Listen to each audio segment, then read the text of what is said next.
ಬನ್ನಿ ಭಾರತದ ಪ್ರಸಿದ್ಧ ನೃತ್ಯ ಪ್ರಕಾರಗಳನ್ನ ನೋಡೋಣ. ನಿಮ್ಮ ನೆಚ್ಚಿನದು ಯಾವುದು ಎಂದು ಕಾಮೆಂಟ್ ಮಾಡಿ.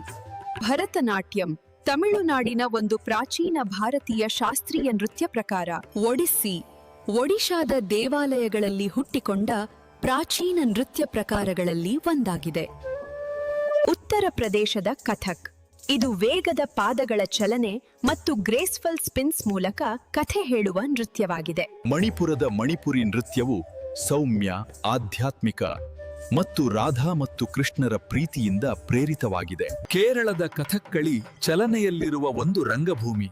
ಅಲ್ಲಿ ನೃತ್ಯ, ನಾಟಕ ಮತ್ತು ಭಕ್ತಿ ಒಂದಾಗುತ್ತವೆ. ಪಂಜಾಬ್ನ ಭಾಂಗ್ರಾ ಸುಗ್ಗಿಯ ಮತ್ತು ಉನ್ನತ ಮನೋಭಾವದ ಸಂತೋಷದಾಯಕ ಆಚರಣೆಯಾಗಿದೆ. ಗರ್ಬಾ ಗುಜರಾತ್ನ ಒಂದು ಉತ್ಸಾಹಭರಿತ ಜಾನಪದ ನೃತ್ಯವಾಗಿದ್ದು ಇದನ್ನು ದೀಪ ಅಥವಾ ದೇವತೆಯ ಸುತ್ತಲೂ ವೃತ್ತಾಕಾರವಾಗಿ ಪ್ರದರ್ಶಿಸಲಾಗುತ್ತದೆ. ರಾಜಸ್ಥಾನದ ಘೂಮರ್ ಇದು ಸಂತೋಷದ ನೃತ್ಯವಾಗಿದ್ದು ಇದರಲ್ಲಿ ಮಹಿಳೆಯರು ಸೊಗಸಾಗಿ ಸುತ್ತುತ್ತಾರೆ.